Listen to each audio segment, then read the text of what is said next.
Everyone, I welcome you all on this YouTube channel UPSC logy. This is me Rahul और आज यानी कि 25 सितंबर 2022 को यूपीएससी सिविल सर्विसेज एग्ज़ाम का जो ऑप्शनल पेपर है उसका पेपर था। तो आप स्क्रीन पर देख सकते हैं paper 1 of your public administration optional, और कौन से क्वेश्चन थे, किस तरीके का पैटर्न था, बिल्कुल ब्रीफ ओवरव्यू लेंगे और देखेंगे कौन से क्वेश्चन में किस तरीके का कंटेंट आप यूज़ कर सकते हैं।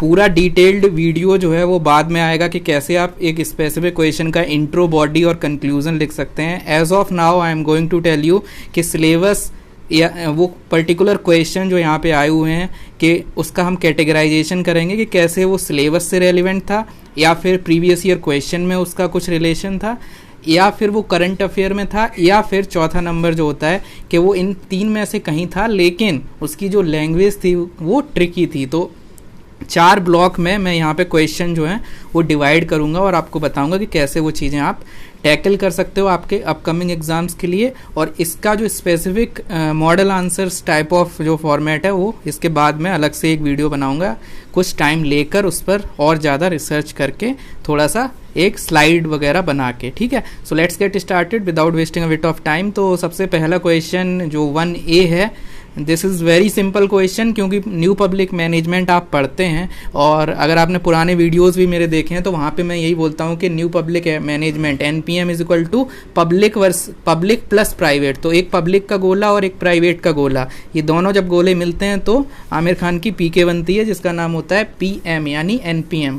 ठीक है, तो इसमें क्या होता है, पब्लिक एडमिनिस्ट्रेशन से हम ये देखते हैं कि व्हाट एंड वाई, कि क्या करना है और क्यों करना है, लाइक गोल्स जो हैं कि कहाँ जाना है, जर्नी का जो एंड है, डेस्टिनेशन है, वो पब्लिक एडमिनिस्ट्रेशन बताता है। लेकिन उस गोल को अचीव कैसे करना है, लाइक जो जर्नी का जो मतलब जर्नी है वो कैसे करनी है, वो आपका बिजनेस मैनेजमेंट या बिजनेस वाला जो अप्रोच है वो बताता है। जब दोनों का कॉम्बिनेशन या दोनों गोले जब मिलते हैं तब बनता है NPM। ये बेसिक एक थियरी है और ये थियोरेटिकल क्वेश्चन यानी कैटेगरी 1 का ये क्वेश्चन है जहाँ पर सिंपल सिलेबस की बात है। The second question is all about Likert. तो Likert every human organisation start करती है सिस्टम 1 से और एंड करती है सिस्टम 2 पर। ये जो क्वेश्चन होते हैं इसमें थियरी जो आपको है वो ज़्यादा नहीं लिखनी है, you have to elaborate it from the perspective of the human organisation. तो आप बात कर सकते हो डिफरेंट ऑर्गेनाइजेशन की, और जैसे for example just one perspective के human organisation even as a nation, हम एक ऑर्गेनाइजेशन, और कैसे पहले एक सिस्टम 1 था, स्टार्टिंग में आपको देखने को मिला है कि सारी चीज़ें इंडिया एज अ नेशन में सेंट्रलाइज थी, और कैसे धीरे धीरे 1990s का डिसेंट्रलाइजेशन और आज बिल्कुल डिजिटल जो अप्रोच है और सब कुछ डिसेंट्रलाइज्ड है, तो वो कैसे चेंज हुआ। अगर सिस्टम 1 की शुरुआत पहले ही कर देते तो दिक्कत हो जाती। Same applies on the organisation, specific organisation, metro, ISRO, बाकी सारी चीज़ें हम देखेंगे और आप उसमें रिलेट कर पाएंगे। तो ये स्टैटिक क्वेश्चन और जो क्वेश्चन है सिलेबस का है, तो कैटेगरी 1 का क्वेश्चन है। अगला question, all tribunals are courts but all courts are not tribunals, explain. तो वही चीज़ है कि क्योंकि एडमिनिस्ट्रेटिव लॉ में एडमिनिस्ट्रेटिव ट्राइब्यूनल इंपॉर्टेंट कंपोनेंट है, तो उस पर्सपेक्टिव से ये इंपॉर्टेंट है। और ये कैटेगरी 4 का क्वेश्चन है क्योंकि क्वेश्चन अच्छा है, सिलेबस का है, लेकिन लैंग्वेज ट्रिकी है। कोर्ट और ट्राइब्यूनल के बीच में उन्होंने पूरा क्रोनोलॉजी और एनोलॉजी बना रखी है, तो उस पर्सपेक्टिव में इस चीज़ को कैटेगरी 4 में आप देख सकते हैं। कैसे एनालाइज करेंगे, क्या इसमें कॉन्टेक्स्ट रहेगा, कंटेंट रहेगा, वो हम इसको बाद में अलग से एनालाइज करेंगे। अभी के लिए आप इतना समझो कि you have to elaborate on 2 components. Body के अंदर 2 कंपोनेंट बनेंगे कि ऑल ट्रिब्यूनल्स आर कोर्ट, तो ये कैसे होता है, कौन से एक्ट हैं, वो सारी चीज़ें आप यहाँ यूज़ करोगे। And all courts are not tribunals, तो बहुत सारे ऐसे कोर्ट्स होते हैं जो ट्रिब्यूनल्स नहीं होते हैं, जैसे normal supreme court is not the tribunal. तो उस तरीके से आप इन चीज़ों को इलेबोरेट कर सकते हो। थोड़ा सा सिलेबस का है लेकिन ये कैटेगरी 4 का है और ये डिफ़िकल्ट होगा उस टाइम पर सोचना, ठीक है, क्योंकि सोच के तुरंत लिखना पड़ेगा, पहले से पता होना थोड़ा चांसेस कम होते हैं ऐसे क्वेश्चन के। अनदर क्वेश्चन नंबर जो है 1 और सब पार्ट D, तो ये बात कर रहा है classical organisation theory form the bedrock for the modern organisation theory. Simple है, CPA की अगर आप थियरी पढ़ोगे और मॉडर्न ऑर्गेनाइजेशन थियरी वहाँ पे थिंकर्स वगैरह पढ़ते हैं, तो सिंपल सा ये है कि क्लासिकल ऑर्गेनाइजेशन के बाद मॉडर्न ऑर्गेनाइजेशन थियरीज आती हैं। ऑर्गेनाइजेशन का क्वेश्चन है, सिंपल क्वेश्चन है, थियरीज और थिंकर्स में प्रसाद एंड प्रसाद में अलग से आपको हेडिंग में ये चीज़ें मिल जाएंगी। तो कैटेगरी 1 का क्वेश्चन है। Interaction between the state and the civil society has hitherto been largely neglected specially in developing countries. तो ये जो क्वेश्चन है ये आपका ऑब्वियस आपका अकाउंटेबिलिटी एंड कंट्रोल में सिविल सोसाइटी के बारे में आप पढ़ते हैं, स्टैटिक क्वेश्चन है, but at the same time ये करंट अफेयर का यहाँ पे आपको तड़का लगाना पड़ेगा। लेट मी टेल यू कि कैसे आप ये कर सकते हो। दिसंबर 2021 में ये जो ग्रुप है टेलीग्राम पर, वहाँ का मैं ये स्क्रीन आपको दिखा रहा हूँ। तो वहाँ पे पबएड के जो एस्पिरेंट्स थे मेंस वाले, उनके लिए सपोर्ट ग्रुप बनाया था मैंने। तो वहाँ पे ये अपनी पबएड पीडीएफ मैगजीन शेयर करी थी। तो दिसंबर में ये न्यूज़ ये थी कि जो हमारे एनएसए हैं अजीत डोभाल जी, तो उन्होंने ये बोला था कि 4th जनरेशन वॉरफेयर जो है वो क्रिएट कर रही है सिविल सोसाइटी। तो यहाँ पे अगर आप देखोगे इसको तो दिसंबर या समथिंग लाइक दैट, इसी में आगे पीछे कोई मंथ था, तो वहाँ पे ये चीज़ न्यूज़ में थी। अब कौन से मंथ में थी वो यहाँ पे एज ऑफ नाउ मेरे को नहीं दिखाई दे रहा है, but yes it was in news कि भाई क्या है कि जो सिविल सोसाइटी ऑर्गेनाइजेशन है they are creating the 4th generation warfare. तो इस तरीके की उन्होंने कमेंट की थी, वो यहाँ मैगजीन में कवर किया हुआ था। और उसी को कॉन्टेक्स्ट में, या वो कॉन्टेक्स्ट वो सिर्फ नहीं है, but yes you have to elaborate and relate those things, ठीक है। तो करंट अफेयर के एग्जाम्पल से वो इंस्पायर्ड था, या कह सकते हो वो आपको यूज़ करना पड़ेगा कि कैसे सिविल सोसाइटी ऑर्गेनाइजेशन इस तरीके से काम कर रही हैं। और इसीलिए जो FCRA में अमेंडमेंट हुआ है वो न्यूज़ में था। मेन जो फोकस है वो आप वो वहाँ से कर सकते हो। तो इंटरेक्शन जो है वो यहाँ पे नेग्लेक्टेड है, तो उस चीज़ों को आप एनालाइज कर सकते हो। और सिविल सोसाइटी क्या काम करती है, एम सेवा की जो ट्रिक बताई है, mobiliser, service provider, educator, watchdog, agitator, ये सारी चीज़ें आप वहाँ पे यूज़ कर सकते हो। Then administrative state is the creation of a power to bind us with rules that are not made by legislature, discuss the constitutionality of administrative state। Category 1 question syllabus का है, सिंपल है। Then transformational leadership, ये require इसमें होता है high coordination, communication and cooperation.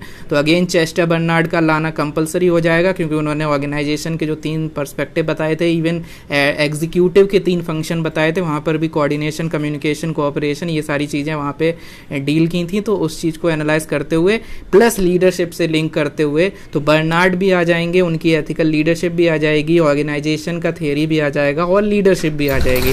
तो इस तरीके से आपको 4-5 पॉइंट करके एनालाइज करने हैं। And apart from that, the next question is all about the human relations postulate that what is important to a worker and what influences his or productivity level may not be the organizational chart। और ये सारी चीज़ें, ये category 2 का question है। why I am saying this, क्योंकि ये question इससे पहले एक प्रीवियस ईयर क्वेश्चन आ चुका है कि कैसे प्रोडक्टिविटी और मोरल आपस में रिलेटेड हैं, और उसमें एक स्पेसिफिक चार्ट आया था। और कुछ दिन पहले मैंने मीम के फॉर्म में ये ग्रुप में भी शेयर किया था कि ये कैसे ये चीज़, एक थिंकर थे कीथ डेविस, और कीथ डेविस ने जो कम्युनिकेशन और आपका मोरल और फिर आगे लीडरशिप, तीनों में कुछ ना कुछ बात कही है। तो उन्होंने जो मोरल पे बात कही थी वो यही बोला था कि उन्होंने एलेबोरेट किया था कैसे मोरल और प्रोडक्टिविटी आपस में रिलेटेड है। और यहाँ पे ह्यूमन रिलेशन की बात हो रही है, तो वो क्योंकि ह्यूमन रिलेशन, मोरल क्या है, moral is Spirit D corps, यानी कि स्पिरिट ऑफ कोऑपरेशन। तो उससे रिलेट करते हुए, ह्यूमन रिलेशन से रिलेट करते हुए, और प्रोडक्टिविटी, क्योंकि ये प्रीवियस ईयर क्वेश्चन था तो आपको उतना ऑर्गेनाइजेशन चार्ट पता होना चाहिए। इवन वो ऑर्गेनाइजेशन चार्ट कोई एक परमानेंट नहीं है, वो भी अपना ये बताता है कि चीज़ें कॉन्टेक्चुअल हैं। ह्यूमन रिलेशन की बात हो रही है, हॉथॉर्न का एक्सपेरिमेंट आप यहाँ पे कोट कर सकते हो, क्योंकि वहाँ पे ये प्रूव हुआ था कि अगर आप इंसेंटिव भी हटा देते हो, लेकिन अगर ऑर्गेनाइजेशन के इंडिविजुअल के बीच में ह्यूमन रिलेशन बढ़िया हो जाते हैं तो वो अच्छी परफॉर्मेंस देंगे। ठीक है, तो ये सारी चीज़ें हैं, इसको पूरा एलेबोरेट करके इसकी इंट्रो, बॉडी, कंक्लूजन में डिकोड बाद में करेंगे। एज ऑफ नाउ आप समझिए कि कैसे इसका ओवरऑल किस कैटेगरी का ये क्वेश्चन है। प्रीवियस ईयर क्वेश्चन से ये क्वेश्चन स्पेसिफिकली इंस्पायर्ड था। Then the question number 3A, Barnard की बात की जा रही है, और बर्नार्ड ने जोन ऑफ डिफरेंस बताया था as the human condition that animates authority relationship and cooperation in modern organisation. तो जोन ऑफ इंडिफरेंस की वजह से जो एक ह्यूमन कंडीशन प्रोवाइड करता है जिससे अथॉरिटी रिलेशनशिप और कोऑपरेशन आता है।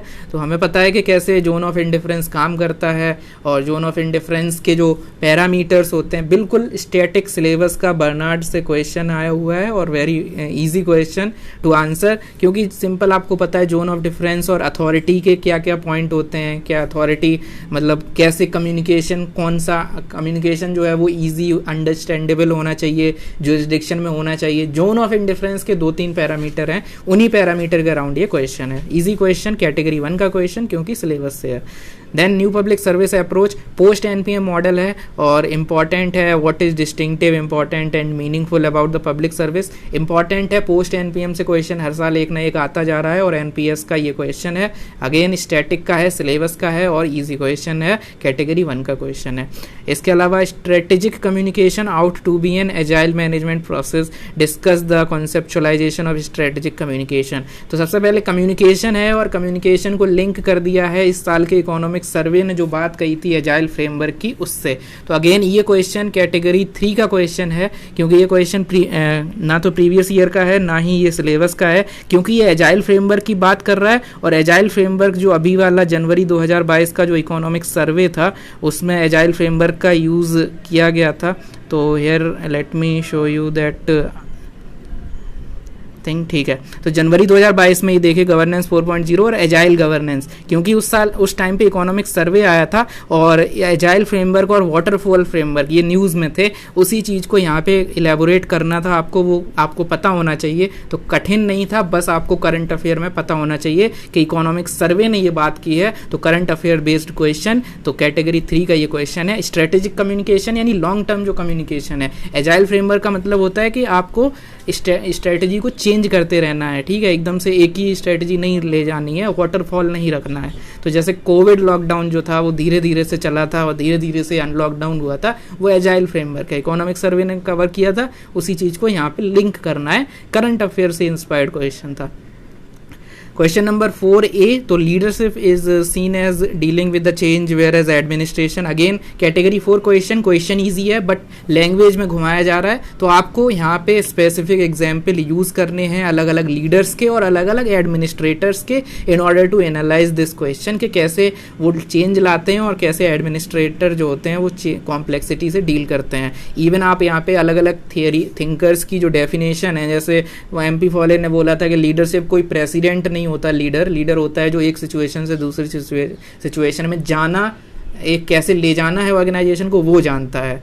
ऐसे ही जो कीथ डेविस हैं उन्होंने बोला था कि leadership is all about converting the potential into reality. तो पोटेंशियल अगर रियलिटी में कन्वर्ट हो रहा है तो उसको लीडरशिप कहते हैं। तो ऐसे बहुत सारे जो रेलिवेंट यहाँ हैं वो आप यूज़ कर सकते हो, बट अगेन कैटेगरी 4 क्वेश्चन क्योंकि ईजी है बट लैंग्वेज में घुमा के आपको पूछा जा रहा है, तो आपको एग्जाम्पल उस टाइम पे सोचने पड़ेंगे, ठीक है। तो ये उस परस्पेक्टिव से मैं बता रहा हूँ कि आप एग्जाम में कैसे दोगे। ऐसे तो सब कुछ ईजी लगता है बाहर बैठ के कि हाँ अच्छा ईजी है, लेकिन उस सिचुएशन में 3 घंटे की सिचुएशन में पैनिक हो जाओगे, तो इसलिए कैटेगरी 4 टाइप में मैं इसको रख रहा हूँ।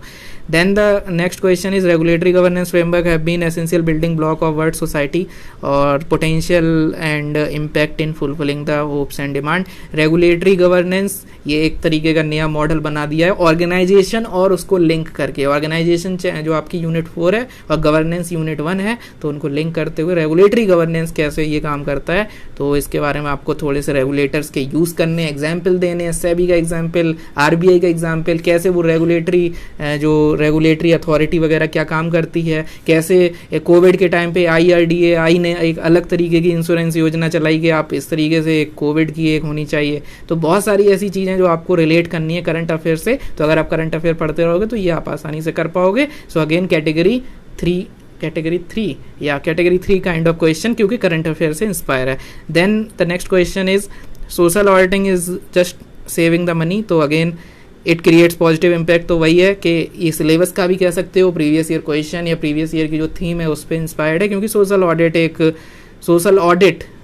ऑडिट या फाइनेंशियल का भी जो ऑडिट है वो all these things are very important for UPSC CSE in your optional subject. तो social auditing again important, accountability and control में रेलिवेंट है और सिलेबस में है, तो आपको पता होना चाहिए।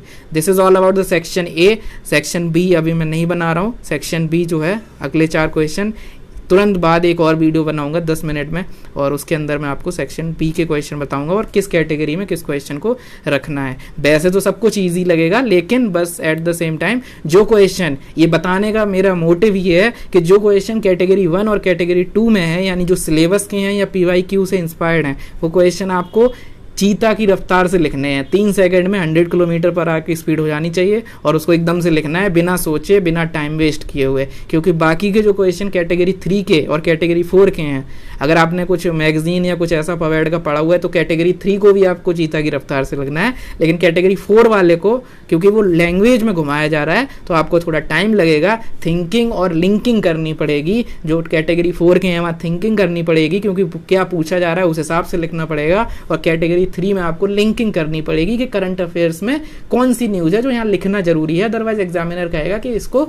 लिंकिंग नहीं आती। तो thinking linking is in the category 3 and 4, और जो 1 और 2 वाली कैटेगरी है वहाँ एकदम से लिखने में जुट जाना है, वहाँ सोचना नहीं है। सोचोगे तो फिर उन क्वेश्चन की जो वो आपकी टेंडेंसी है या जो आपकी परफॉर्मेंस है वो बिगड़ जाएगी। तो इस तरीके से, इस वजह से मैं पूरा कैटेगराइजेशन बता रहा हूँ। इंट्रो, बॉडी, कंक्लूजन, क्या लिखना चाहिए, क्या नहीं लिखना चाहिए, क्या अवॉइड करना चाहिए, मॉडल आंसर क्या होना चाहिए, वो मैं अलग से वीडियो बनाऊंगा। एज ऑफ नाउ आप बस ये एनालाइज करिए कि किस तरीके से क्वेश्चन सिलेबस से, PYQ से, करंट अफेयर से और घुमा घुमा के आ रहे हैं। ठीक है, this is it for the day. और एक वीडियो और आएगा सेक्शन B जिसमें एनालाइज करेंगे और उसके बाद पेपर 2 पर भी नजर डालेंगे। If you are new to this channel don't forget to like, share and subscribe, और चैनल में जो लिंक नीचे पड़ी हुई है टेलीग्राम की उसको भी आप ज्वाइन कर सकते हैं। Thank you so much.